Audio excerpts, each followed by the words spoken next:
venimos. Ahí está. Ahí está, excelente. Muchísimas gracias, en serio. No. Bueno, genial, gente, la verdad que tenemos un grupo divertido y me encanta que hayan abierto las cámaras, porque yo ya estoy harto de la virtualidad anónima y nada, me entusiasma mucho la posibilidad de tener una interacción. Digamos, por supuesto, dinámica no lineal ya la di 2 veces virtual, y la primera vez, cuando pensamos que esto iba a durar 3 o 4 meses, nos vivíamos prometiendo unos sandwichitos hacia el final de la cursada, que menos mal que no los compramos porque estarían súper verdes, pero esta vez sí tengo fe que para el final de esta materia podamos, aunque sea en el campus de Ciudad Universitaria, brindar y festejar. Bueno, no perdamos las esperanzas, pero por lo pronto si vamos a hacerlo virtual, aunque sea eso, interactuemos, paren, pregunten. También la ventaja de que es un curso de posgrado es que podemos dar menos temas y profundizarlos si tienen ganas y demás. Entonces, vamos a empezar un poquito hablando sobre esto de esta diferencia de aproximaciones entre hacer una aproximación data-driven o una descripción mecanicista. Y por supuesto, data-driven, si quieren, desde que el ser humano se pregunta por la materia y trata de juntar información, digamos, no sé, desde qué hierbas pueden servir para una enfermedad y demás, uno hace una ciencia data-driven, pero yo puse como un ejemplo un poquito más concreto y cercano, contemporáneo, como parte de una discusión que nunca existió como tal, el tema de lo que vendría a ser las distintas aproximaciones al movimiento planetario de Kepler y de Newton, ¿no? Entonces, la historia de Kepler la conocemos, pero para aquellos que vienen de la biología o de otras disciplinas, Kepler era un gran matemático, un gran matemático que por cuestiones religiosas se la pasó girando por Europa buscando trabajo, porque era una época muy conflictiva respecto de las religiosidades y la posibilidad de tener cargos en función de la postura que uno tenía, y consigue finalmente ser contratado por Tycho Brahe, que tenía, entre otras cosas, mucho dinero y mucha curiosidad por la astronomía y un pequeño observatorio en su casa, y tenía enormes listas de datos de movimientos planetarios. En particular, el tipo seguía muy sistemáticamente a Marte, tenía unos datos increíbles porque era muy buen astrónomo, y lo contrata Kepler, y tiene una relación que ya de por sí da para una obra de teatro, porque era una relación de amor-odio total. Tycho Brahe tenía una gran admiración por la matemática de Kepler, pero tenía muchísimos celos de que se llevara el mérito de dilucidar las reglas del movimiento planetario, así que la verdad que le esquivó todo lo que pudo a darle los datos a su propio empleado, y finalmente lo hizo, y Kepler, bueno, encontró sus famosas leyes de movimiento planetario. La primera, que los movimientos planetarios se escriben a través de elipses. Bueno, la segunda ley de cómo las áreas iguales se recorren en tiempos iguales, y una forma funcional de periodo y el brazo mayor de la elipse, ¿no? Son las 3 leyes de Kepler. Y la verdad es que si uno se pone a pensar que desde que el ser humano se interroga por los movimientos planetarios, poder describirlos en términos geométricos con esta precisión es un avance impresionante. Pero es el típico ejemplo de un conjunto de observaciones que se modelan matemáticamente, que tienen poder predictivo y que están basados en los datos, y no se interrogan sobre causas de algún modo, ¿no? La visión de Newton, vamos a repasar un poquitito en 2 tiempos lo que fue la visión de Newton. La visión de Newton es una visión un poco distinta. El tipo retoma esta observación galileana de que en principio existe un sistema de coordenadas en el cual, en ausencia de interacción con el universo, un cuerpo mantiene su estado de su velocidad, medida en términos de coordenadas respecto de estos sistemas fijos respecto de las estrellas fijas, o que se mueven a velocidad constante respecto de las estrellas fijas. Entonces él dice, bueno, él toma esta idea galileana de que en ausencia de interacción los cuerpos van a seguir con su velocidad sin alteraciones. Y después el tipo lo que propone es una cosa súper interesante, que es la siguiente. El apartamiento de ese estado depende de que exista una interacción con el universo, y hay dos factores que hay que tener en cuenta. Uno, una propiedad de la partícula, que es esta masa, y después el tipo propone una cosa que es bastante revolucionaria, que es que se va a poder escribir una forma funcional que dé cuenta de cuál es esa interacción con el universo. Y lo más grosso de todo es que el tipo dice, yo apuesto a que gran parte del mundo natural se puede describir en términos de estas formas funcionales que dependen solamente o de la posición, o sea, la configuración del sistema, o la configuración del sistema y su velocidad. Pero variables que uno mide en el mismo instante en el cual está calculando el apartamiento de velocidad constante. Es decir, yo a esta forma funcional, él lo que propone es que en principio la voy a poder escribir, esta forma funcional la voy a poder escribir como una función de las variables de configuración y las velocidades en ese instante. Y con esto, el tipo encima, como no tenía otra cosa mejor que hacer, ante la pregunta de Halley respecto de si podía compatibilizar su modo de aproximarse a la descripción de la naturaleza con las observaciones de Kepler, el tipo dice, sí, si yo pongo una ley inversa de 1 sobre r al cuadrado, yo puedo describir la dinámica kepleriana. Y el tipo se empieza a divertir, resolviendo en principio el problema de Kepler, y después está resolviendo problemas a sus archienemigos como Hooke, planteando formas funcionales ya fenomenológicas, no fundamentales sino fenomenológicas, como la del resorte. Ahora, lo que tiene de súper interesante la aproximación newtoniana, y lo que desde el punto de vista cultural es un shock, es lo siguiente. El tipo lo que dicen, fíjense, el tipo lo que está planteando es esto. Y esto le vuela a la cabeza a la gente que lo entiende en su momento, entre otros a Laplace. Fíjense que el tipo lo que dice es, yo voy a tener mi posición, voy a tener mi velocidad, y en principio lo que el tipo dice es, yo dilucidé cuál es la forma funcional que me permite para cualquier configuración que yo tenga calcular cuál es esa aceleración. Entonces, yo voy a medir inicialmente un x de 0 y un b de 0, y el tipo lo que dice es, claro, como yo conozco cuál es la posición y la velocidad, la nueva posición la tengo, porque la velocidad la tenía, pero, y acá viene lo interesante, como yo calculo cuál es la aceleración en todo punto, en este punto yo también calculo la aceleración, por lo tanto, en este nuevo punto no solamente voy a tener la nueva posición, sino también la nueva velocidad. Y de ahora, como yo ya tengo la posición nueva y la velocidad nueva, voy a poder calcular una nueva posición, y de vuelta, como en este punto yo también conozco la aceleración, en este punto también tengo la velocidad, y por lo tanto puedo volver a iterar esto, y por lo tanto, solamente habiendo medido una cantidad de información finita, que es la posición y la velocidad inicial, tengo el futuro de un sistema para siempre. Acá cometí un error muy importante. Vamos a hacer una trayectoria que no se autointersecte.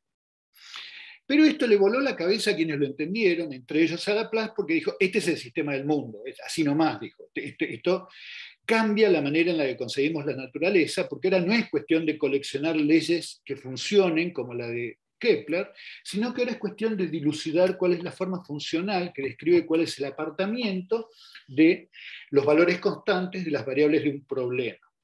Entonces, si yo hago eso, un conjunto de experimentos, y saco la fórmula menos k por x o menos 1 sobre r al cuadrado, después integro y tengo que medir una cantidad de información finita, y tengo el futuro ya aclarado para siempre. Entonces, para Laplace y para muchos otros, en ese momento es el comienzo y el final de la ciencia. Ya ahora viene un trabajo, si quieren, más ingenieril, donde lo que vamos a tener que hacer es calcular estas leyes y resolver las ecuaciones, pero que el gran misterio del mundo quedaba dilucidado. O sea, a ese nivel fue la explosión conceptual que fueron las leyes de Newton.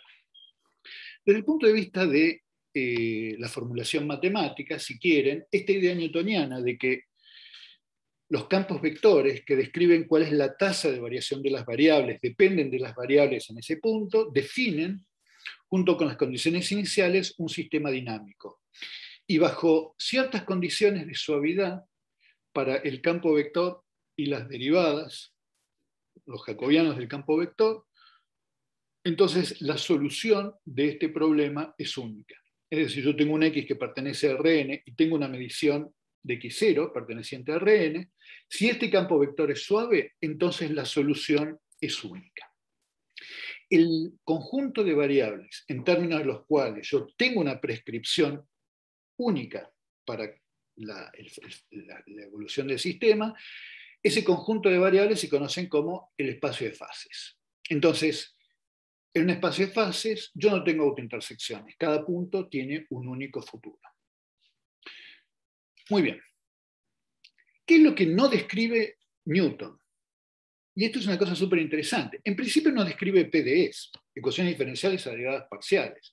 Si yo tengo un problema turbulento, en principio yo no lo voy a describir en términos de un sistema dinámico, salvo que sí lo vamos a hacer, en el sentido de que un sistema puede ser altamente disipativo y colapsar su dinámica de los infinitos modos posibles a un conjunto de modos o de estructuras que interactúan entre sí y vienen descritas por variables que son sus amplitudes que, a través de sistemas dinámicos. Es decir, en principio una PDE, una ecuación diferenciada de derivadas parciales, las ecuaciones Navier-Stokes, en principio pueden tener infinitos grados de libertad. Ahora, cuando ustedes ven un huracán y se está acercando a la costa de New Orleans y te dicen, pasado mañana va a llegar esto y vas a tener viento de 120 km por hora y demás, esto es porque realmente hay un colapso de estructuras coherentes y lo vamos a estudiar, vamos a mirarlo en el curso, cómo se hace eso. Vamos a ver cómo proyectamos a través de datos en un conjunto de estructuras coherentes y sacamos sus ecuaciones diferenciales. Entonces es posible que un sistema extendido se describa en términos de un sistema dinámico, pero en principio tiene lugar como para, digamos, tener más modos que un conjunto finito de modos. Y otra cosa que no describe una dinámica tipo newtoniana es esto que para... Yo suelo decirme a mí mismo, y no lo digo más que entre amigos o con todas las habilidades del caso o por ahí en un Twitter provocador, la biología es introducir delays. Es decir, las ecuaciones de Newton no valen si yo lo que tengo son delays. Es decir, si la tasa de variación de una variable depende no solamente del estado del sistema o de su derivada, sino de un instante previo, entonces fíjense que esta maquinaria newtoniana ya no vale, porque, a ver, yo tengo una condición inicial en x0. Si tengo un retraso espantoso acá en la escritura de esto. Entonces supongamos que yo quiero calcular x en delta t y yo medí en x0. Entonces digo, bueno, el nuevo punto va a ser x0 más el x punto por delta t, pero fíjense que para calcular el x punto yo necesito no solamente calcular cuánto vale el x en este instante, sino el x de menos tau, ¿no es cierto? Entonces yo necesito no solamente x0, sino x0 en menos tau. Bien. Ahora, cuando yo quiero evaluar cuánto vale x en 2 delta t, yo lo que voy a tener que tener es el x en delta t más el x punto en delta t por delta t, pero calcular el x punto en delta t requiere tener el x en delta t, que ya lo tengo, acá estoy bien, pero necesito tener el x ahora en delta t menos tau, que no lo tengo. Entonces, para evolucionar cada pasito, ya no me basta tener una cantidad finita de información en un instante dado, sino que tengo que tener todo un recorrido de lo que le pasa a la historia del problema entre menos tau y el tiempo t.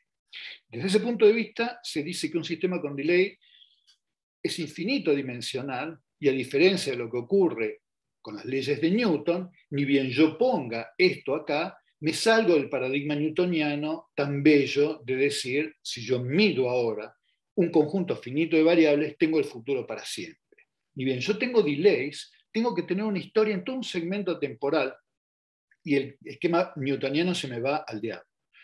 Esto, por supuesto, es súper interesante. En la fenomenología de la biología ocurre todo el tiempo. La biología es la evolución de variables que dependen de su historia. Y bueno, sí, que hay un montón de problemas. El otro día nos contaba un compañero del laboratorio Marcos un problema muy lindo, en donde uno escribe una dinámica para el uso de palabras y dice, bueno, yo uso la palabra, un conjunto de palabras con una tendencia cognitiva, que es a usar mucho las palabras que se usan mucho, que sería este término, pero desprecio las palabras que estuvieron de moda en el pasado. Son un quemo. Usar palabras del pasado es un quemo. Si yo digo que entonces la tasa de empleo de una palabra depende de cómo se está usando ahora, pero le evito a las palabras que se usaron en el pasado, pasan historias súper lindas y bueno, él está mirando en Google el uso de ciertos conceptos en función del tiempo y la aparición de escalas temporales de oscilación de por qué hay palabras que se ponen de moda, se van de moda, etc. Bueno, fenomenología utilizando time delays existe infinita. Sistemas físicos en donde en vez de plantear la ecuación diferencial con condiciones de contorno se aproxima con delay, existen infinitos casos, como los laseristas conocen. Y mismo, cuando uno quiere decir, che, ¿puedo usar las leyes de Newton en un problema electromagnético? Bueno, guarda. Sí, en un rango de aproximaciones, porque si vos te pones a pensar que la interacción entre dos partículas depende de dónde estaba la partícula en un tiempo que es el tiempo que le llevó a la interacción electromagnética para viajar de este punto hasta acá, te encontrás con que de hecho es una ecuación con delay, no es un sistema newtoniano, cosa que bien sabemos porque tuvimos que, cuando quisimos describir los problemas de interacción electromagnética, abandonar el paradigma newtoniano, ¿no? O sea, el paradigma newtoniano es muy bello, es una gran aproximación, muy consistente. De hecho, la acción y reacción valen si no hay separación temporal en la interacción, pero no describen todas las ciencias naturales, obviamente. Pero en este curso vamos a suponer que podemos describir a nuestros problemas en términos de sistemas dinámicos. Simplemente quería hacer la acotación de qué problemas no vienen descritos por sistemas dinámicos. Muy bien. Entonces, hasta acá, ¿vamos bien? Bien, perfecto. Entonces, de vuelta, la idea esta es, como decíamos, la historia de la descripción newtoniana es plantear que para este estado de velocidad de un cuerpo, que va a ser constante si no hay interacción en el universo, yo planteo que la interacción viene descrita por alguna forma funcional que yo propongo programáticamente, depende de x y de x punto, y él postula que existe una cantidad que es la masa de un cuerpo que dice, bueno, si yo ya dilucidé cuál es la interacción respecto de una partícula de valor unitario, hay un número que me dice cómo va a ser el impacto en mi dinámica de esa interacción, que es la masa. Y a partir de ahí uno puede reescribir a este sistema como un sistema dinámico, como decíamos recién, de x a dt va a ser EI, y de I a dt va a ser este campo vector, y ahí yo tengo un sistema dinámico que para cada condición inicial me da una evolución temporal. Muy bien. ¿Qué es que un sistema sea lineal en ese paradigma de sistemas dinámicos? Bueno, supongamos que yo tengo una ecuación diferencial que escribo como un sistema dinámico. La derivada de x respecto de t es la velocidad y la derivada de la velocidad respecto de t como 1 sobre m por lo que paso acá a la derecha.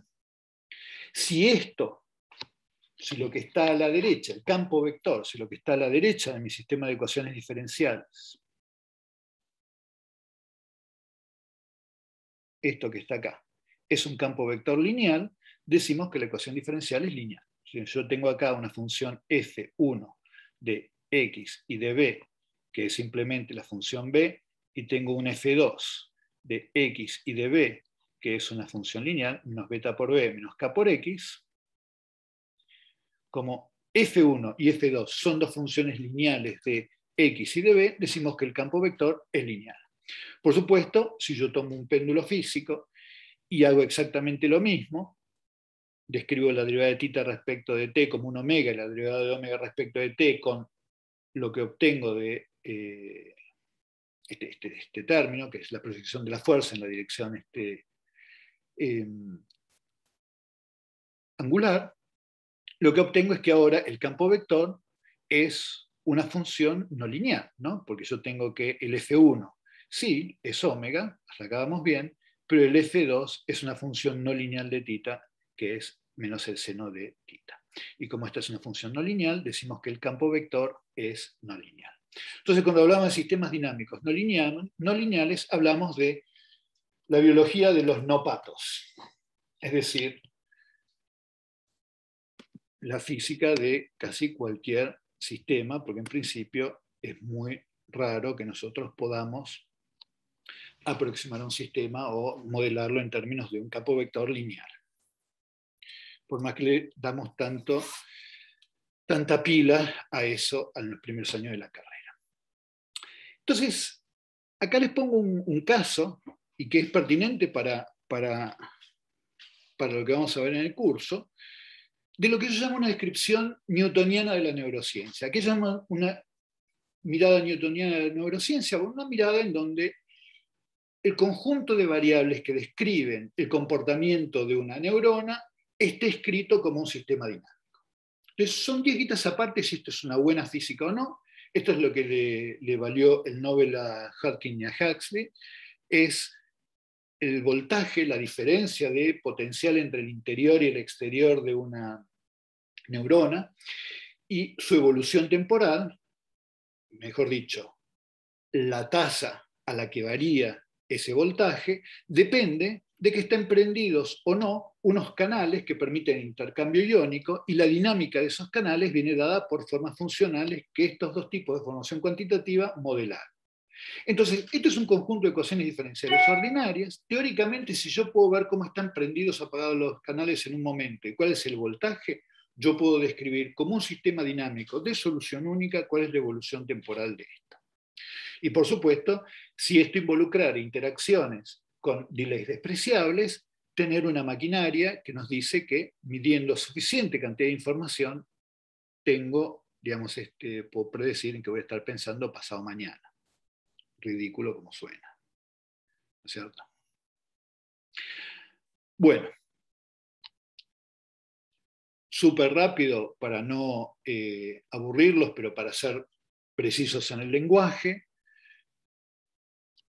¿Cuál es cuando hablo de dimensión de un problema, de qué estoy hablando? Bueno, entonces quiero hacer la salvedad siguiente. Si yo tengo un problema dado, voy a separar lo que es la dimensión de la configuración de la dimensión del espacio de fases. Cuando yo hable de la dimensionalidad de un problema en este curso, va a ser la dimensionalidad del espacio de fases. Entonces, este es un caso típico. Yo tengo una masita sujeta a un resorte, la configuración del sistema lo describo en términos de X, cuánto estoy apartado, en un problema unidimensional, pero la dinámica del problema, si lo escribo como un sistema dinámico, ese sistema dinámico es bidimensional, ¿no? X punto es igual a Y y punto es igual a menos la fuerza sobre la masa. Entonces, el número de variables en términos de las cuales la prescripción es determinística, o sea, cada punto tiene un único futuro, es 2. Entonces, una masita sujeta a un resorte que se mueve en una única dimensión es un problema bidimensional. Entonces, hago este pequeño ejemplo para que ya nos quede súper grabado. Una partícula sujeta a un resorte, 2 dimensiones. Ahora, vamos a acercarnos a algo que vamos a ir acercándonos a algo que nos va a ser interesante para modelar redes. ¿Qué pasa en un sistema cuando yo tengo no linealidades? Entonces, si yo les digo que tengo no linealidades, en principio la gente lo primero que piensa es caos, turbulencia, complejidades. Y yo lo que quisiera es señalar algo mucho más básico. Si yo tengo no linealidades, la primera cosa significativa que ocurre es mucho más sencilla. Entonces vamos a ver este sistemita, que es un sistemita unidimensional. Tengo una única variable, una única variable. Yo no sé por qué tengo tanta lentitud de respuesta del lapicito este. Y bueno, si tuviera solamente este término, el término A por X, esto sería un crecimiento exponencial, pero tengo un término de saturación que va como menos X sobre N. Mi espacio de fases es unidimensional, tengo una única variable en términos de las cuales prescribir una regla determinística.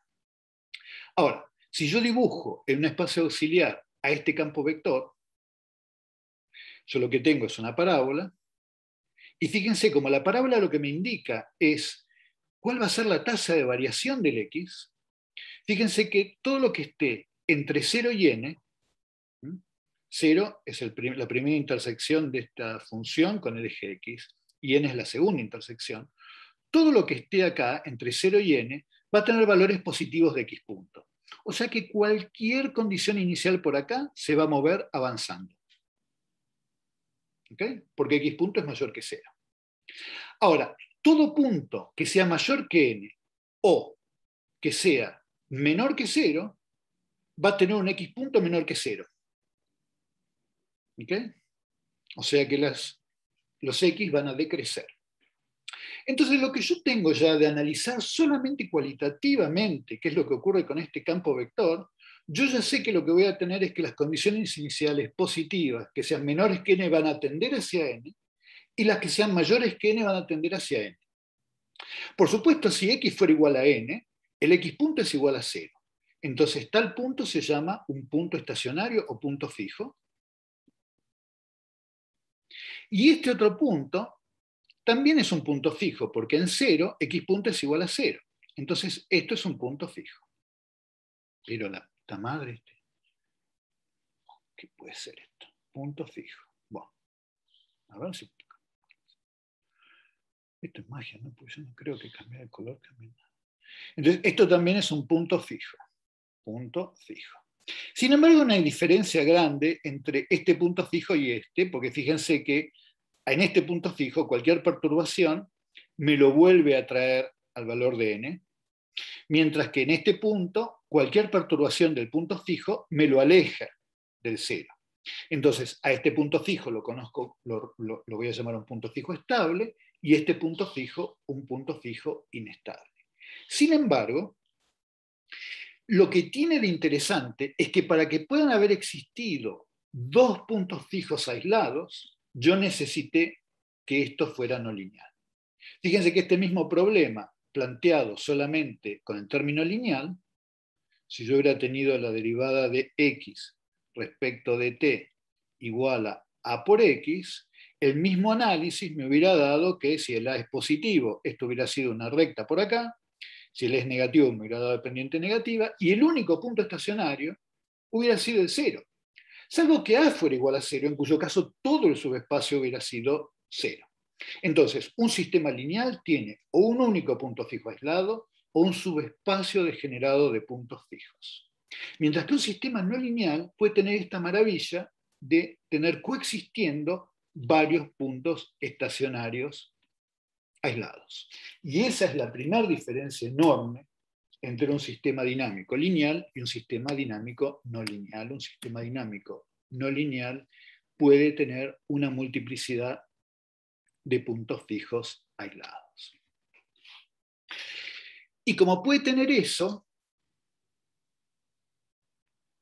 puede pasar una cosa recontra interesante, que es que el número de puntos estacionarios puede cambiar cuando yo cambio los parámetros. Por ejemplo, en este problema, la derivada de x respecto de t es r más x al cuadrado. Yo ahora dibujo este campo vector y no voy a tener puntos estacionarios porque esta curva nunca cruza el 0. No tengo ningún punto en donde x punto sea igual a 0. Como r es mayor que 0, el x punto siempre es positivo. Así que fíjense, yo tengo una condición inicial acá, la derivada es positiva.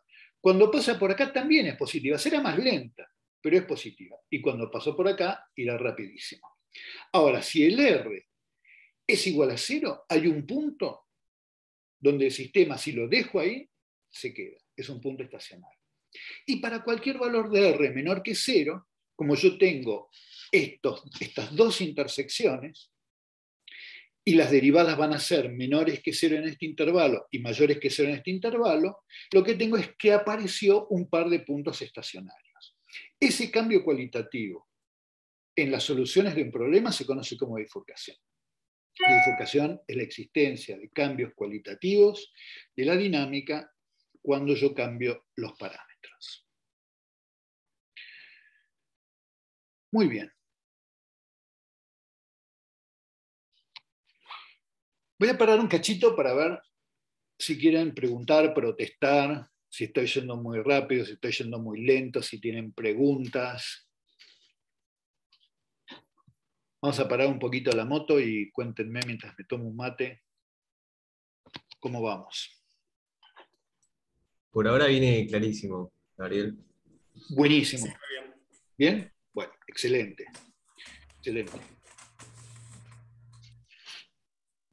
Creo que había una pregunta en el chat, pero de algo de antes que habías dicho, me parece. Dale, a ver qué... Yo había hecho una pregunta, pero no da, me parece. O sea, está re bien.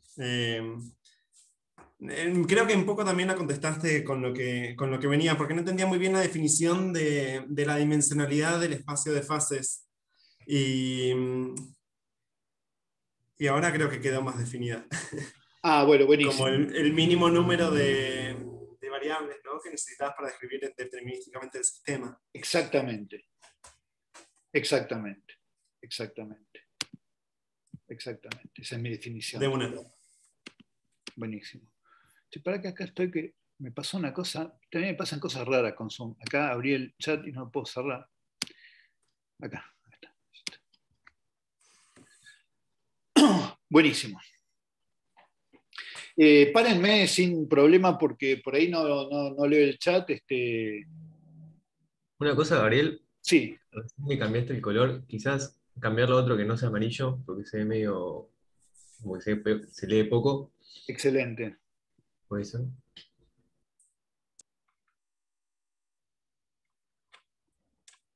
Perfecto. Buenísimo. Genial. Entonces, sigamos un toque con un sistema dinámico bastante lindo porque tiene que ver con actividad neuronal. Y es el siguiente. Supongamos que tenemos un sistema bidimensional. Tenemos un sistema bidimensional. Vamos a poner en color más lindo. Yo lo que me pregunto es si será que... Bueno, vamos a ver si me sale. Entonces, supongamos que tenemos un sistema bidimensional que está descrito por un radio y una fase. O sea que en mi problema bidimensional X e Y, yo ahora paso a coordenadas polares. Fíjense que tengo una dinámica para el radio que es como la que habíamos visto recién. R por 1 menos R por 1 menos R al cuadrado. ¿No? Si yo miro solamente este problema, que es un problema unidimensional, tengo el radio, tengo acá este campo vector, que es R por 1 menos R, y fíjense que la dinámica va a ser converger a R igual a 1. ¿No? Si yo tengo cualquier cosa por acá, esto va a converger a R igual a 1. Y como θ punto es omega menos coseno de θ, supongamos que el omega es mayor que 1, θ punto es siempre positivo. Entonces, cualquier condición inicial lo que va a hacer es aumentar hasta llegar a 1 y después converger a, entonces, estar oscilando alrededor de el origen a una distancia dada por R igual a 1. Si yo tomara una condición inicial con un R mayor que 1, el R de vuelta converge al 1, por lo tanto lo que tengo es que una condición inicial por acá lo que hace es también incrementar siempre la fase, pero acercándose a R igual a 1. Esta curvita, R igual a 1 y θ creciendo monótonamente, se conoce como un ciclo límite. Es límite porque cualquier condición inicial que esté fuera de él converge a él, salvo que esté justo en el cero, cuyo caso se queda en el cero, y es límite porque yo converjo a él. Ahora, no converjo a él, no es un oscilador como un oscilador armónico, donde recorro fases, digamos, áreas iguales en tiempos iguales, sino que fíjense que si el θ igual a 0 fuera igual a esto, supongamos que θ igual a 0 fuera igual a esto, este eje, marcar el θ igual a 0. ¿Por qué no anda este lápiz? Ahí está. Supongamos que esto fuera θ igual a 0. Fíjense que yo lo que tengo es que si omega es mayor que 1, cuando esté por acá voy a ir muy rápido, y cuando esté por acá voy a ir lentito, porque en esta zona la diferencia entre omega y el coseno de θ es más pequeña, porque el coseno de θ es más cercano a 1. Entonces, en esta zona vengo lento, en esta zona vengo rápido, y pasa una cosa re interesante si el omega es menor que 1. Porque si el omega es menor que 1, fíjense que ahora yo me pregunto si es posible que esto sea igual a 0. Bueno, esto va a ser igual a 0 en la medida en que omega se cruce con el coseno de θ. Entonces, si el omega es menor que 1, puede ocurrir esto, y yo lo que voy a pasar a tener es que en vez de tener un ciclo, lo que voy a tener es un par de puntos fijos acá, y acá voy a tener una dinámica rápida, y acá lo que voy a tener es que el flujo invierte su dirección. Entonces es re interesante porque pasar de este estado a este estado, que es una bifurcación como las de antes, pero en la fase. Entonces, acá yo tengo oscilaciones. Voy rápido acá y lento acá, rápido acá y lento acá. Y si el omega pasa a ser un valor menor que 1, el sistema no oscila más. Le pasa una cosa recopada, que es que está en este estado estacionario, muy tranquilo, y si yo lo perturbo un poquito, vuelve a ese estado estacionario. Pero si lo perturbo por encima de un umbral, me pego toda una vuelta y vengo para acá. Es el comportamiento típico de una neurona. Es un sistema excitable. Es un sistema excitable. Entonces, yo paso de tener una oscilación a un sistema excitable a través del cambio de un parámetro. Y eso es una bifurcación como la anterior, una bifurcación de nodo-silla, una bifurcación en donde en esta variable, para omega mayor que 1, no hay puntos fijos,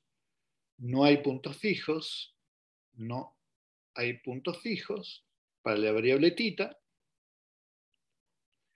y acá paso a tener un atractor y un repulsor.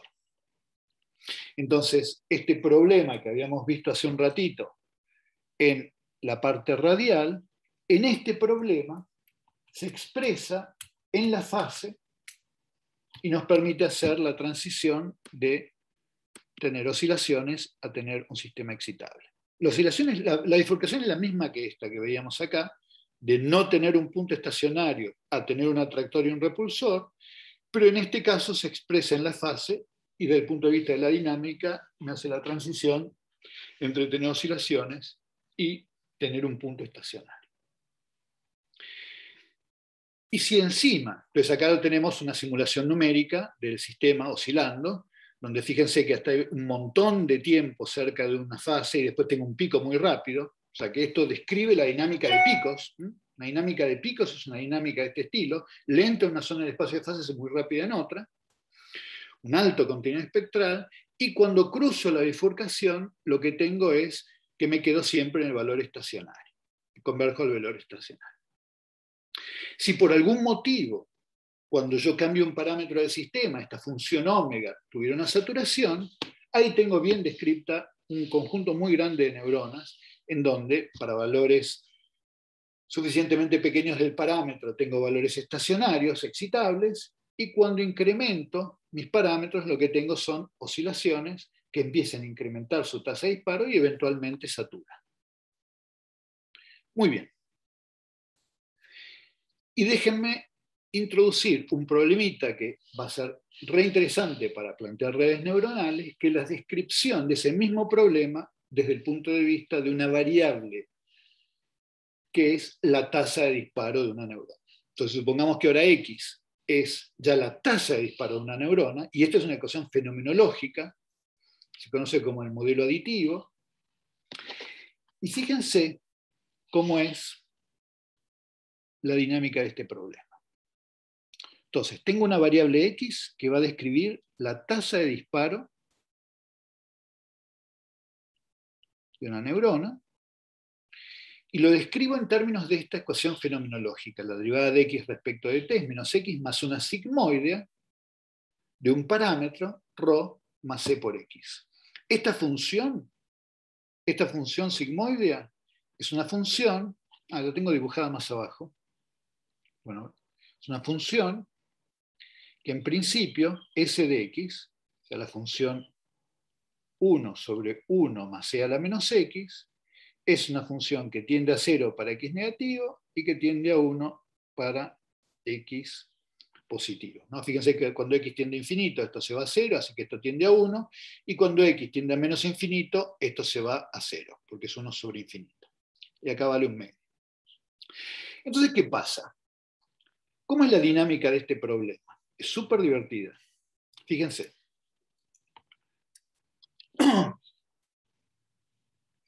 Supongamos que tenemos ahora la sigmoidea de ρ más c por x. O sea, en vez de tener la sigmoidea de x, tenemos la sigmoidea de ρ más c por x. Por ahora, olvídense de c. La sigmoidea de ρ más x.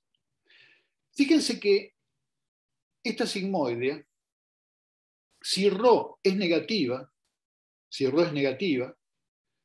lo que voy a obtener es que va a tener su punto de inflexión en algún valor de x positivo, porque va a ser cuando el argumento de esto sea 0. O sea que para ρ's negativos, esta sigmoidea va a tener su inflexión corrida a la derecha respecto del 0. Mientras que si ρ es negativo, fíjense que, perdón, si el ρ es positivo, fíjense que para que el argumento de esto sea 0, yo lo que necesito es irme a los valores de x negativo. O sea que una función sigmoidea de ρ más c por x para ρ positivo está corrido el punto de inflexión para los valores de x negativo. ¿Ok? ¿Se acuerdan, no? Entonces, última vez, la función sigma de x, definida como 1 sobre 1 más e a la menos x, es una función que tiene su inflexión en el 0. En el 0, yo lo que tengo es que esto vale un medio.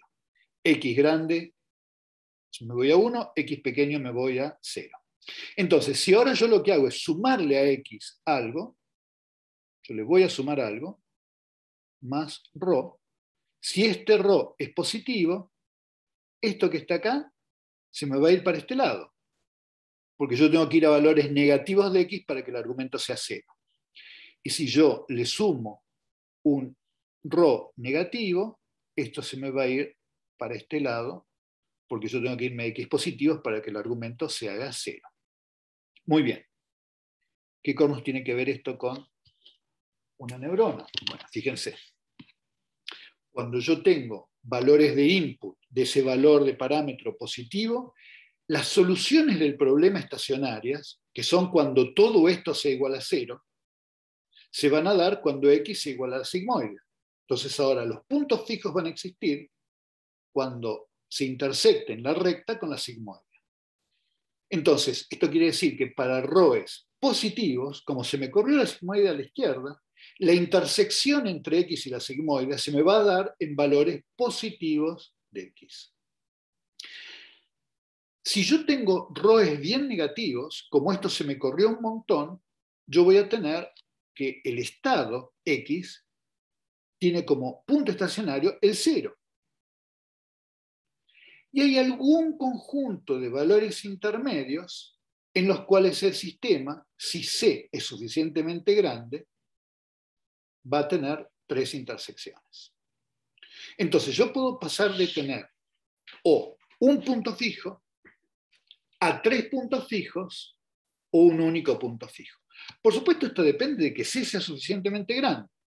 ¿Por qué? ¿Qué es lo que marca C? Fíjense, la función esta de la que estamos hablando, S de x, S de x es 1 sobre 1 más e a la menos x, ¿no? Entonces yo digo que estoy tomando S de C por x, lo que voy a estar haciendo es tomar 1 sobre 1 más e a la menos c por x.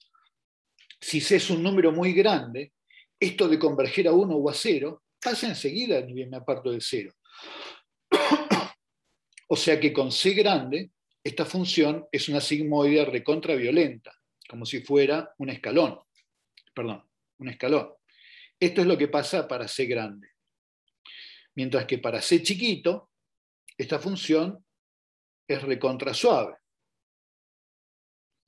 Entonces, yo voy a poder tener eventualmente 3 puntos fijos si el c es suficientemente grande. Si el c es chiquitito, esto va a ser una función súper suave y a lo sumo lo que voy a hacer al cambiar ρ es ir de tener un valor positivo a tener un valor negativo en forma súper suave.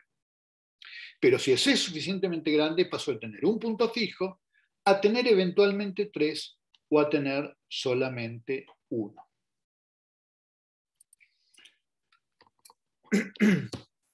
Muy bien. Esto lo resumo en este diagrama, que es un diagrama de bifurcaciones. Es decir, es un diagrama en el espacio de parámetros en donde yo dibujo todas las zonas en donde el sistema se comporta en forma cualitativamente diferente. Entonces, si los C son grandes, puedo tener o un único punto fijo en 1, que es este que está acá, o un único punto fijo en 0, por acá, o en esta zona del espacio de parámetros, tener 3 puntos fijos. Y si el C es suficientemente chico, lo único que puedo tener es un punto fijo, o cerca del 0 o cerca del 1. Muy bien. Díganme si quieren que pare por acá, si perdí alguno o alguna en el camino, y si quieren que revisemos algo de este ejemplo de vuelta, o vamos bien. Abran el micrófono sin ningún tipo de duda, pudor, ni nada, porque es un ejemplo que vamos a usar en el curso, así que si estamos un poco perdidos, es un buen momento para levantar la mano y protestar. A mí, yo me perdí en esto del diagrama de bifurcaciones. ¿Cómo es la idea? Vos dibujás el espacio de fases, o sea, ¿cómo sería la solución en el espacio de fases para cada punto de los hiperparámetros? Perfecto, entonces el asunto es así, tal cual. Entonces vos tenés esto, ¿no? Vos analizás, vos tenés un par de parámetros en tu problema. Entonces vos tenés, por ejemplo, el parámetro ρ y el parámetro c. Entonces, yo me pregunto, o sea, la pregunta en general es, ¿en qué zona del espacio de... Bueno, entonces vos analizaste este problema, lo que venimos haciendo nosotros es analizar este problema y decir, bueno, si yo miro el conjunto de puntos fijos, yo lo que tengo es que para un valor dado de C, y al C lo mantengo fijo, tengo un valor dado de C, al C lo mantengo fijo, entonces elijo cruzar las cosas por acá, y me pregunto qué es lo que va a pasar con el sistema si yo voy cambiando el ρ.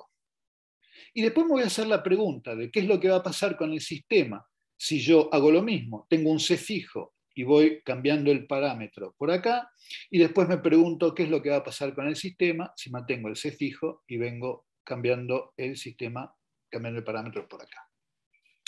Entonces yo lo que dije fue, bueno, si yo tengo un valor grande de C, vamos a analizar un caso límite. Yo tengo un valor grande de C.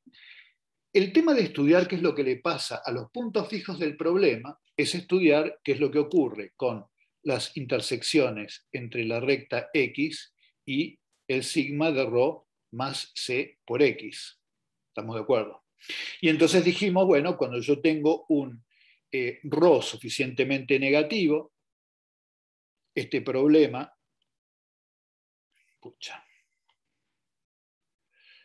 este problema se va a describir como las intersecciones entre una curva que está acá y una que está acá, y tengo un único punto fijo, y resulta que a medida que yo vaya incrementando el valor de ρ, va a llegar un momento en donde esta curva le va a pasar esto. Va a hacer esto, y acá va a tener una tangencia. Entonces acá va a pasar algo raro, en algún valor particular, algo raro, a partir del cual, si yo sigo incrementando el ρ, el comportamiento es bastante diferente, porque tengo no solamente una intersección acá, sino tengo dos intersecciones acá. Entonces, acá yo tenía un único punto fijo, para todos estos valores de parámetro tenía un único punto fijo, y a partir de este valor, yo lo que me encuentro es con que existen este tipo de situaciones. Qué fastidioso me pone este tipo de situaciones. Que tengo un punto fijo acá y dos puntos fijos acá. O sea que acá, si querés, yo voy a dibujar de otro color, tengo para todos estos valores de ρ, que tengo 3 puntos fijos. Va a llegar un momento en donde esta curva va a ser esto. Voy a tener esto acá y voy a tener que ahora la tangencia ocurre acá, en este punto.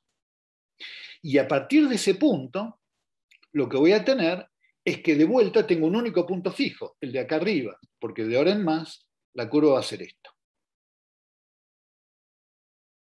Entonces, existen dos valores muy particulares, que son este valor de acá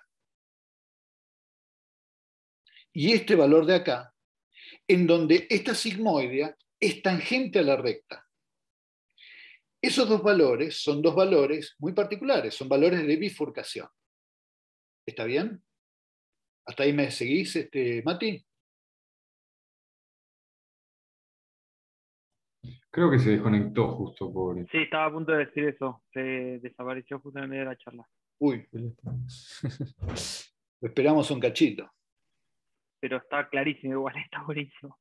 ¿Está bien? Yo mientras aprovecho y te hago una pregunta, pues todo esto yo lo entiendo. A mí lo que me cuesta ver es el diagrama final, que no tiene las mismas figuras, porque acá estás mostrando la sigmoidea con la recta, la intersección, y ahí lo veo. Claro. Ahora, el otro me muestra un punto que hace como una cosa medio rara, que me decís que hay un punto. Eso es simplemente eso, que está mostrando que hay un punto de este lado, que hay un punto de aquel lado, y en el intermedio de eso están los 3 puntos de interés. Claro, Digo, o sea ¿por qué que... no se muestra? Entonces, para cualquier valor de por acá, de los parámetros de por acá, vos vas a estar en una situación como esta que te estaba mostrando al principio, ¿no? O sea, para cualquier valor de parámetros que vos elijas por acá, vos lo que vas a tener es que tu situación tiene solamente puntos fijos cerca del 0. Entonces, cualquier valor de los parámetros que vos elijas acá, acá, acá, acá, acá, lo que vas a tener es una situación de este estilo. Este valor de los parámetros es un valor de los parámetros recontralímite, porque es el valor de los parámetros en los cuales, si vos tenés esta recta, acá lo que tenés es justo una tangencia. Cualquier valor de parámetros que esté acá, acá o acá, lo que va a tener es 3 intersecciones entre la recta y la sigmoidea. ¿Ok? 3 intersecciones.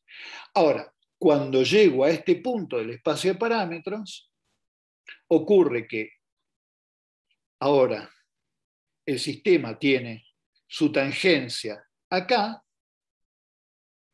y vuelta pasas a tener solamente un punto fijo, que es el de acá arriba. Y de ahí en más solamente tenés un punto fijo, que es el de arriba. Entonces, haciendo cortes de los parámetros a un C fijo suficientemente alto, pasás por estas 3 situaciones cualitativamente distintas. O un único punto fijo que se estará apagado, o un único punto fijo que se está prendido, o una zona del espacio de parámetros donde o vas a un punto estacionario o vas al otro. ¿Está bien? Joya. Mi pregunta era más a la interpretación del siguiente gráfico que tenés en la siguiente hoja. Porque Sí. no te dice, o sea, ese gráfico no te dice que hay 3 puntos. Solamente te dice que hay un punto y un punto, ¿no? Me refiero a la próxima hoja, el que está graficado en los parámetros C y Bueno, ρ. espera que ahora llego. Entonces, si vos haces el mismo análisis, y te lo haces para este valor de acá abajo, puede ser que vos te encuentres con que estos dos puntos ahora están más cerca, o sea, los puntos que hacen de límite entre tener un punto fijo o tener 3, se te acercan. Y si vas acá abajo, se te acercan más aún. Si vos haces la cuenta, que no la hacemos en este curso, de la condición matemática de para qué valores de parámetros ocurren esta tangencia o la otra, esa cuenta hoy no la vamos a hacer, resulta que esto es una cúspide. O sea que la zona en donde vos tenés 3 parámetros se hace cada vez más finita. Y de hecho, se hace tan finita que por debajo de un determinado valor, nunca más puedes tener 3 valores de parámetros distintos en los cuales tenés puntos fijos. Porque fíjate que lo que va a ocurrir es que si el C es muy pequeñito, si nosotros estamos en un valor de C muy pequeñito, como este que está acá, como este que está acá,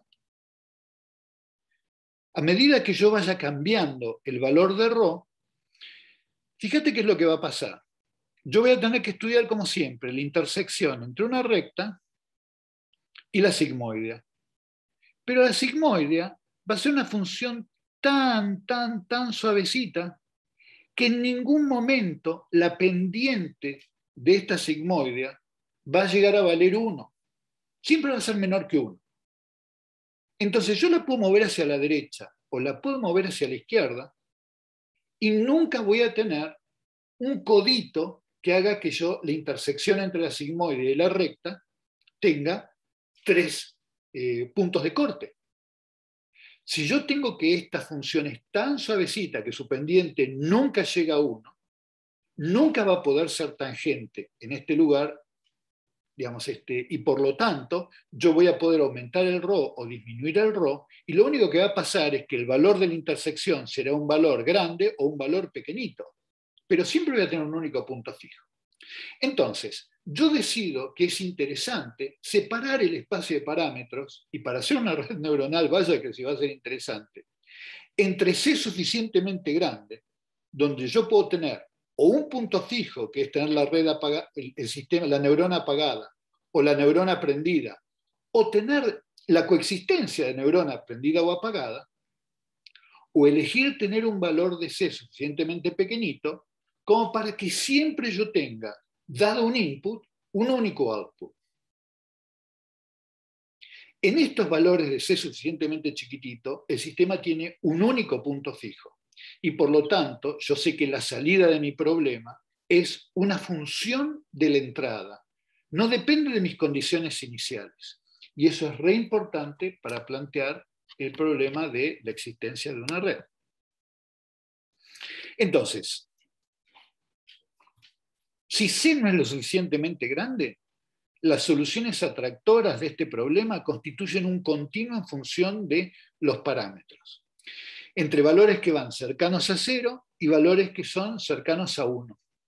E independientemente de las condiciones iniciales, yo voy a un único punto estacionario. Mientras que si C es suficientemente grande, dependo de mis condiciones iniciales caer a un punto fijo o a otro, al menos para un rango de valores de ρ. Entonces, si el C es suficientemente chiquitito, solamente voy a tener para cada valor de ρ un único punto fijo. Entonces, si esperamos un tiempo suficientemente grande, la salida de una neurona modelada por esta ecuación diferencial es solamente una función de las condiciones iniciales, de los parámetros, no de las condiciones iniciales. O sea, yo voy a parar a un punto que es siempre el mismo independientemente de las condiciones iniciales. Y esos son los elementos fundamentales que uno busca para armar una red neuronal. Las unidades no se piensan como dinámicas, sino se piensan como relaciones funcionales entre un input y un output. ¿Ok? Entonces, si yo voy a meter sigmoideas, que vamos a ver en el curso, que es re interesante para poder usar un montón de técnicas analíticas, hay que garantizarse de que el C sea lo suficientemente bajo como para que el output sea una función de los parámetros y no de las condiciones iniciales. Bueno, ¿qué tal vamos con esto? Vamos a, mientras me tomo un matecito, hagan preguntas, dale. Che, lo perdimos a Mati, ¿no? ¿O volvió? Ahí volvió. Bueno, sí, se cortó internet justo después de que pregunté. Pero, ¿Qué bajó? Bueno, a los pero demás la les idea se bajó. reentendió. Ok. Gracias por la respuesta. Ok. Viste que sin internet se entiende mucho más claro todo lo que... Bueno, preguntas. Gente, vale la pena parar acá y preguntar, no quedarse con ninguna duda.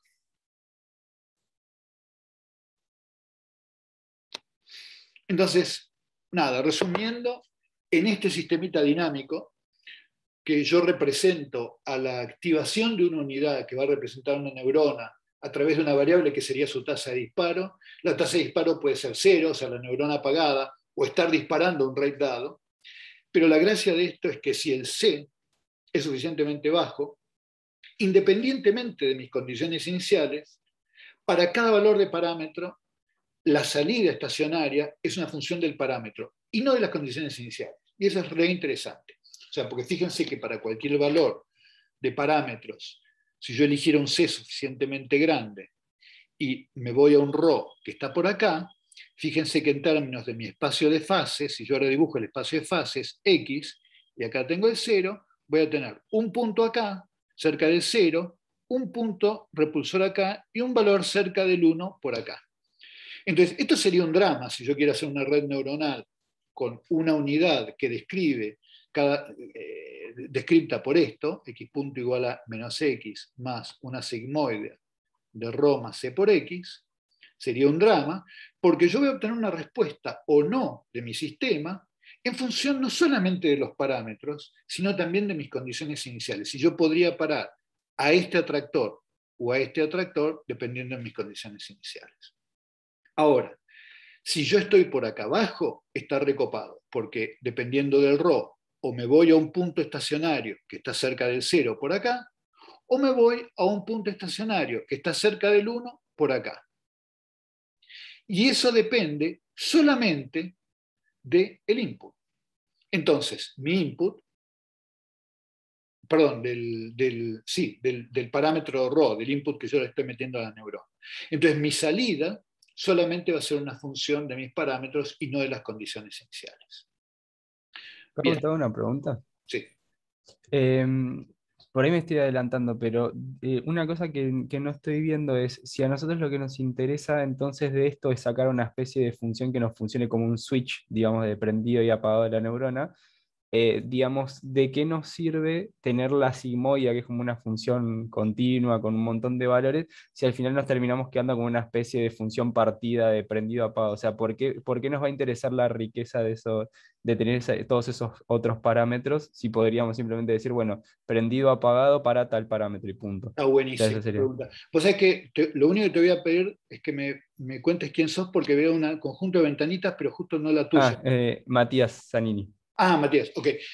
Está buenísima la pregunta, porque está súper buena, porque vamos a ver ahora, una de las... Ok, entonces es por lo siguiente.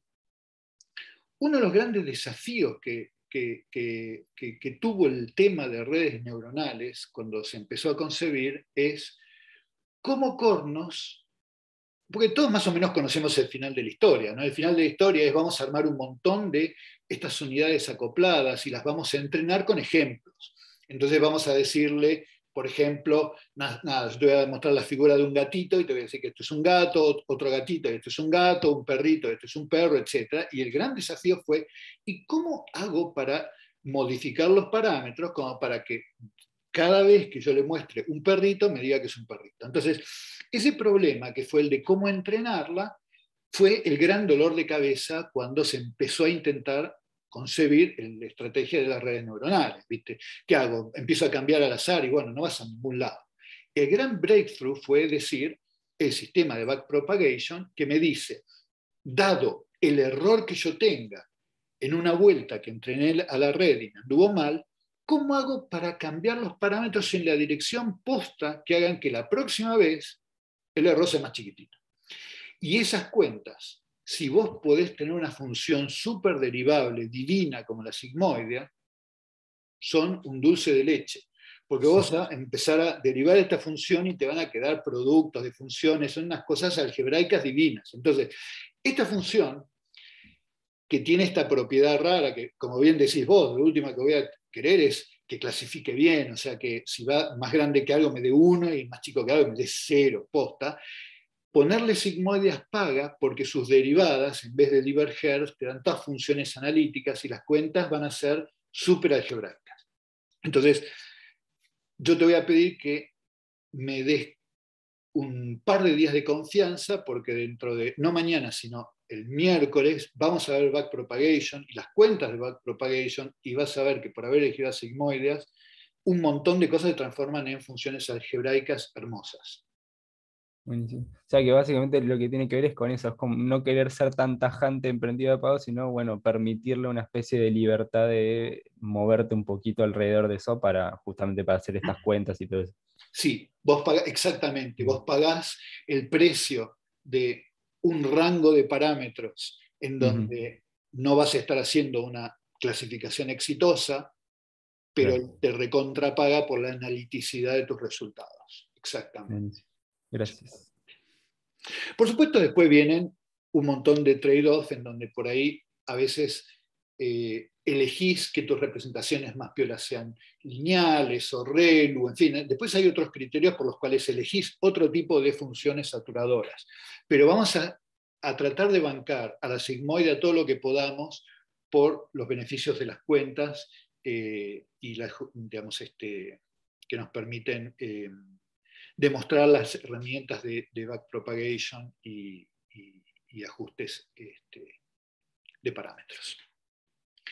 Bien, les voy a hacer un súper paneo ahora de temitas que son interesantes, pero que no van a ser al corazón de lo que vamos a... O sea, que ahora pueden ir a un modo switch, nada. O sea, concentrado más o menos. O sea, lo que vamos a ver ahora es una serie de cosas que son re lindas, re interesantes y que no vamos a profundizar y que no van a ir al corazón de lo que queremos ver. Entonces,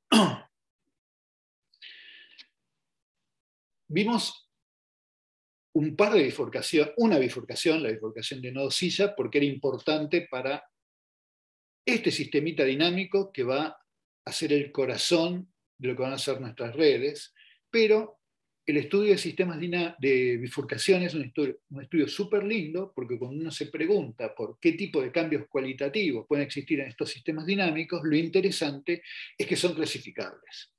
Entonces, vos por ahí estás estudiando el canto de pájaros, o estás estudiando un láser, o estás estudiando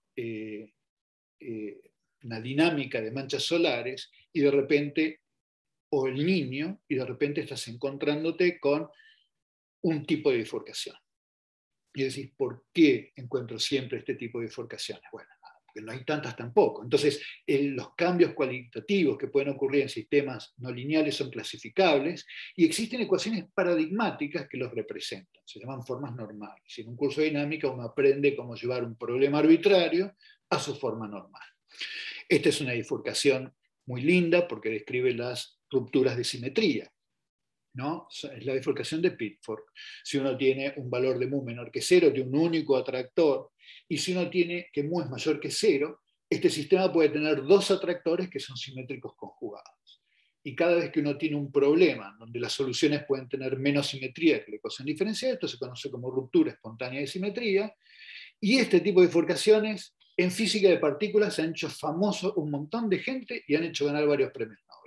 Ustedes tienen un lagrangiano con una determinada simetría, con un grupo de simetría, las bifurcaciones que rompen esa simetría y dan lugar a soluciones son clasificables, uno las puede predecir, las subsimetrías que uno obtiene se pueden predecir en función de la estructura del grupo, es un montón de física muy hermosa y de matemática muy hermosa, y la expresión así más sencilla posible es la bifurcación de Pitford, en donde una ecuación diferencial que es simétrica, cambio x por menos x, y el f de x cambia por, si cambio x por menos x, f pasa a menos f de menos x. ¿Se entiende, no? Cambio x por menos x y la ecuación queda invariante. Entonces, esto, dependiendo del valor de mu, puede tener un único valor estacionario o puede tener, como en este caso, 3 valores estacionarios. Si tengo 3 valores estacionarios, el conjunto de puntos fijos tiene la misma simetría que la ecuación diferencial, porque fíjense que por este punto tengo este. Entonces tengo este que no es simétrico, pero tiene un simétrico conjugado. Y este que sí es simétrico. Entonces, yo paso de tener un único punto fijo, cuando mu es menor que 0. Fíjense que si mu fuera menor que 0, ¿no? Si mu fuera menor que 0, yo tengo x, y el campo vector sería esto, ¿no? Entonces tengo que acá el campo vector apunta para acá, y tengo un único punto fijo atractor. Y esto es un punto estacionario, para mu menor que 0. Para mu mayor que 0 paso a tener esta situación, donde este punto ahora pasa a ser inestable y estos dos son estables. Esto se conoce como ruptura espontánea de simetría, porque cuando yo resuelvo este problema, dependiendo de si mi condición inicial está ligeramente de este lado, voy a parar acá o voy a parar a este punto. Entonces tengo una solución que tiene menos simetría que la ecuación diferencial. Eso es la ruptura espontánea de simetría. Y esto llevado a grupos más ricos es la física de partículas. Así nomás. Esa es la física de partículas. Muy bien. Por supuesto, hasta ahora estuvimos viendo soluciones estacionarias. El que quiera divertirse con, lo vamos a hacer con la primera solución más divertida que un punto fijo. Acá podemos tener un oscilador de relajación. De vuelta, yo estoy yendo un poco rápido porque son temas que no son centrales a lo que vamos a necesitar para redes. Pero fíjense que este tema, lo que yo tengo acá es una derivada segunda, una restitución, y acá la disipación, fíjense que tiene un término, disipación positiva, o sea, de pérdida de energía, cuando los x son grandes. Y cuando los x son chiquitos, el término lineal es ganar energía, ¿no? Es una disipación negativa, o sea, yo le estoy entregando energía al sistema. Entonces yo le entrego energía al sistema cerca de 0 y la disipo cuando los x son grandes. Entonces, un ejercicio súper lindo que uno hace en dinámica es escribir este sistema dinámico como un par de ecuaciones diferenciales de primer orden. Y una vez que uno tiene al sistema escrito de esta manera, fíjense que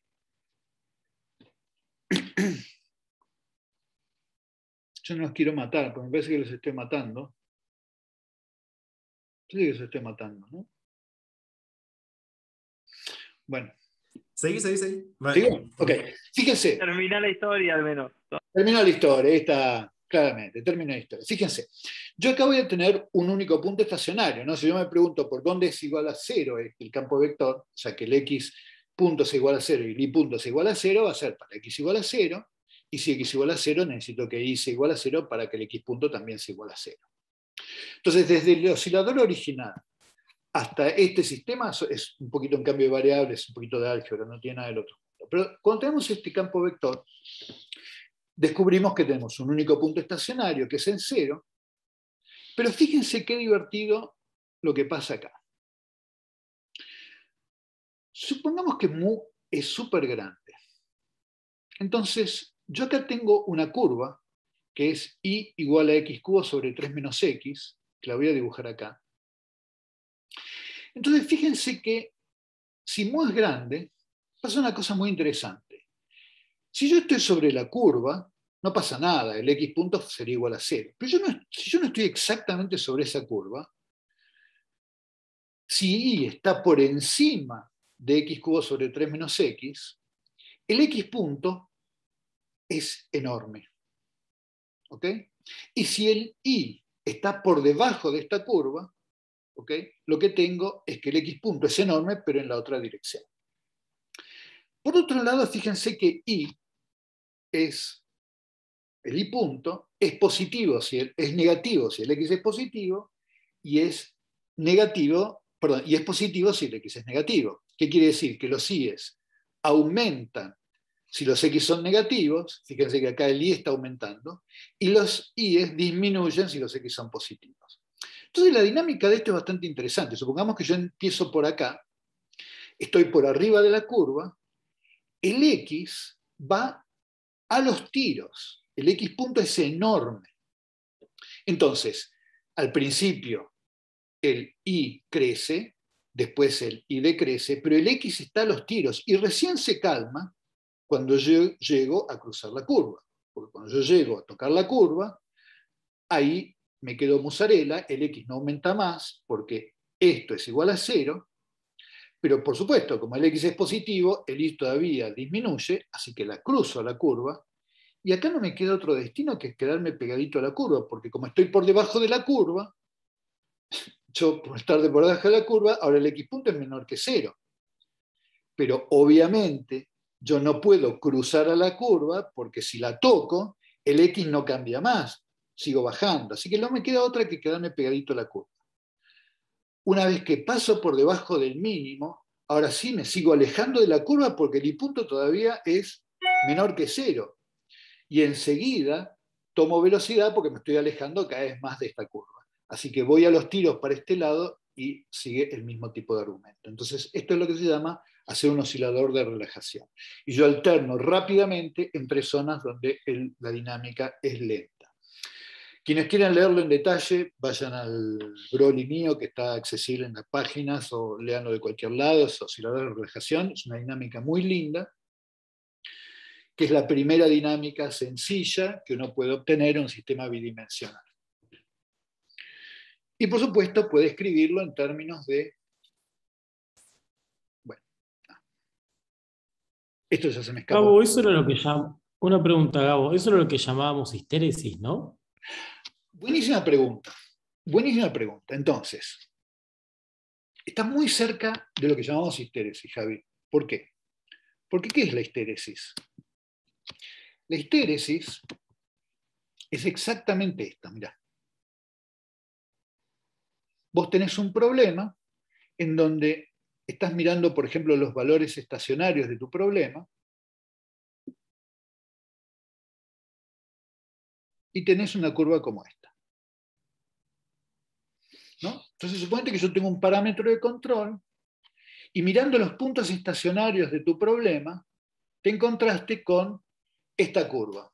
Esto te hubiera pasado mirando, por ejemplo, la sigmoidea en la zona donde tenés 3 puntos fijos.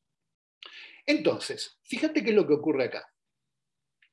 Yo tengo una condición inicial por acá, colapso a este estado y me quedo mozzarella en este estado. Cambio mi parámetro y al cambiar mi parámetro me corro por acá.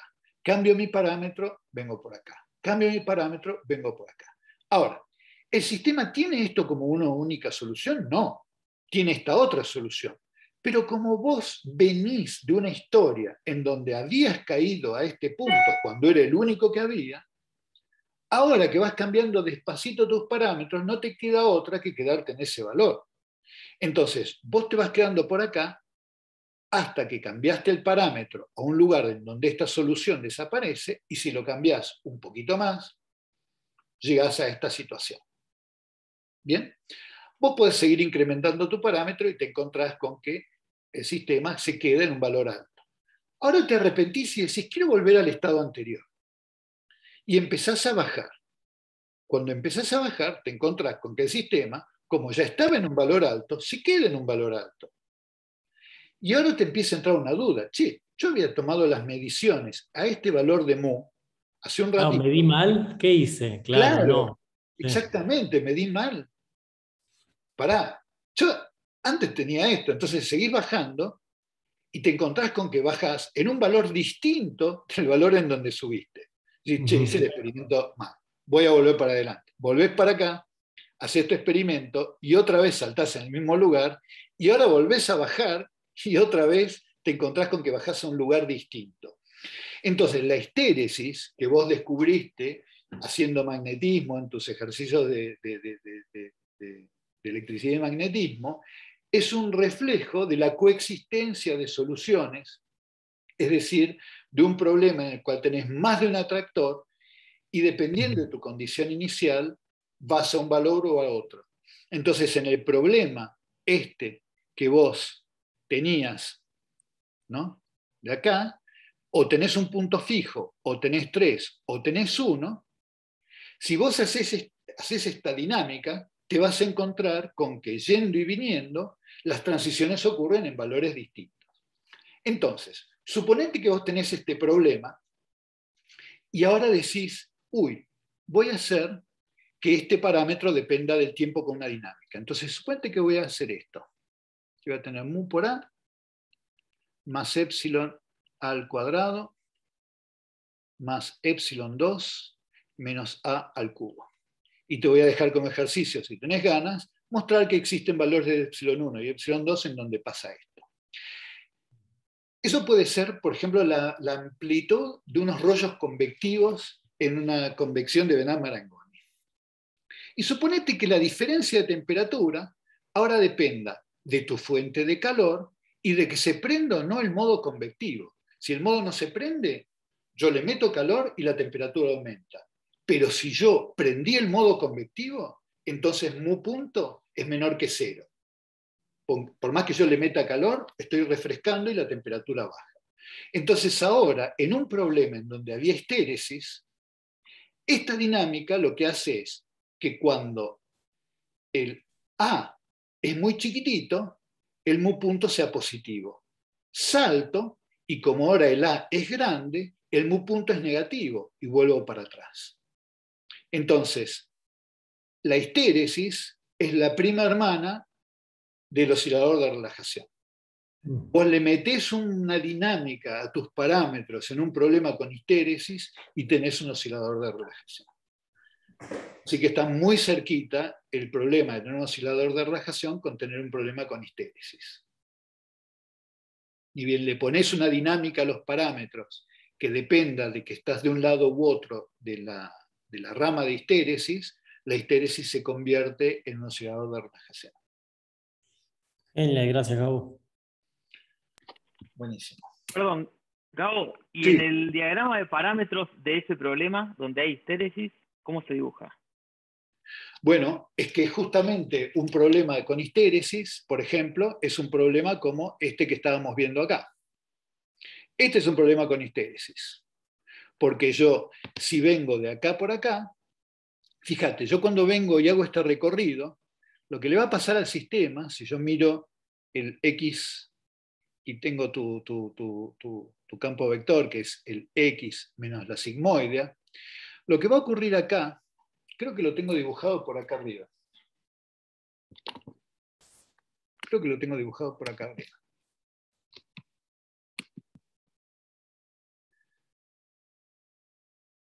Acá.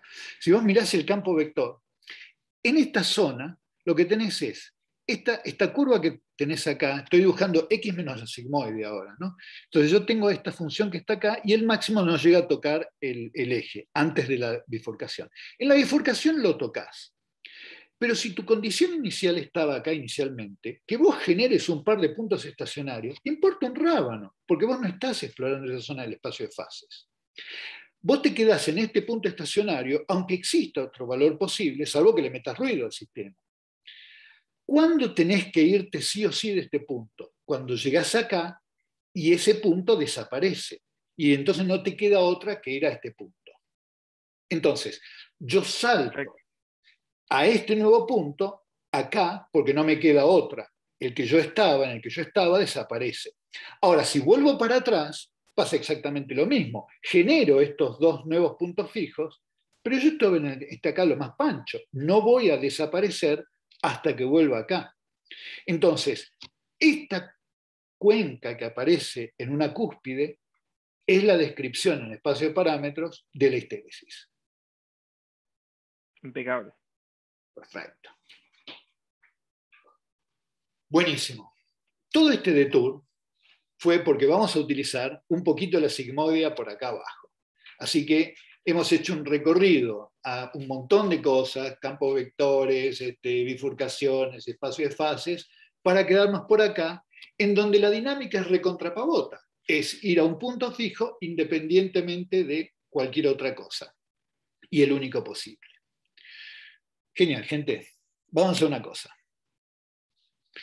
Déjenme tomarme 5 o 10 minutos, me voy a arreglar el mate, y si les parece, les cuento un poquitito cómo es la práctica. Mientras tanto, lo que estaría buenísimo es eso. Si quieren autoorganizarse en 3 grupitos, de 5 cada uno, va a estar bárbaro porque entonces podemos hacer unos breakout rooms, que Mati me va a ayudar, cómo se hacen. Y la idea es que ustedes, yo les voy a pasar un notebook de Colab y ustedes lo van a ir leyendo entre los 5. El de hoy es recontra fácil y probablemente ustedes se me maten de la risa, es súper básico de Python, pero para quienes no estén familiarizados con Python, es como una guía recontra clara de cómo se usa Python. O sea, es recontra sencillo. Entonces, déjenme 10 minutos que me arreglo el mate, qué sé yo, y nos encontramos y les cuento un poquito cómo organizamos la práctica. ¿Les parece? Dale. Dale, nos vemos en 10.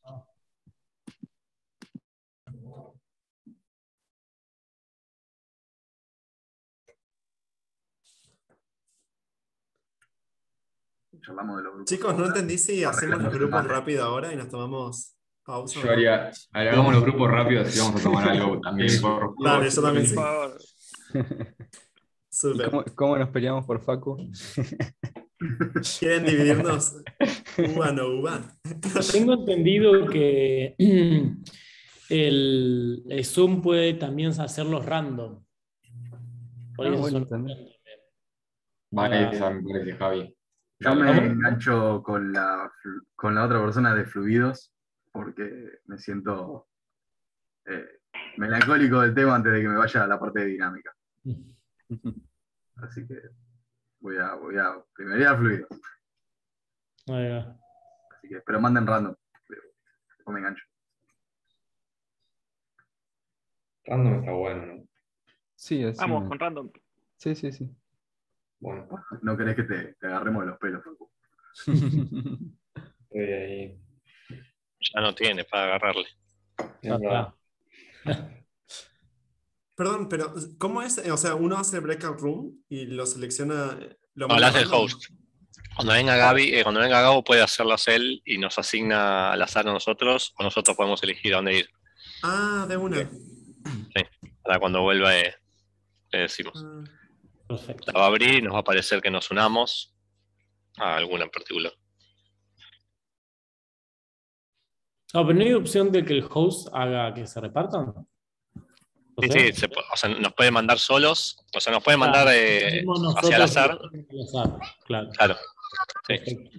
O el azar nuestro es tipo, agarramos y que cada uno se puede meter en un grupo, entonces cada uno se mete. Claro, las puede dejar libres y cada uno nos unimos, o él ya nos preasigna al azar. Claro. al toque. El trabajo Bueno. final es hacer las curvas de probabilidad de que uno caiga en un grupo o en otro. Eso es malo. Bueno, nos vemos en un rato. Vale.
Hola, hola Matías.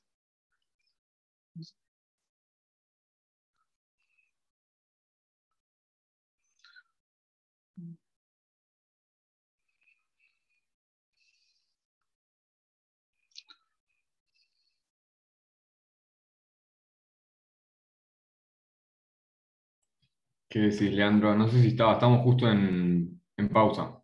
Un recredito. Hola, ¿Cómo va? volví recién, así que, ¿qué tal? Eh, Estamos en una sala, ¿no? ¿Nos separaron?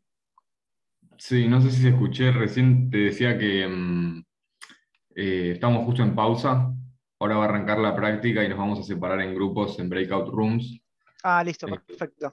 sí, sí, estamos así que justo en pausa. En 5 minutos seguro aparece Gabo de nuevo y nos organiza.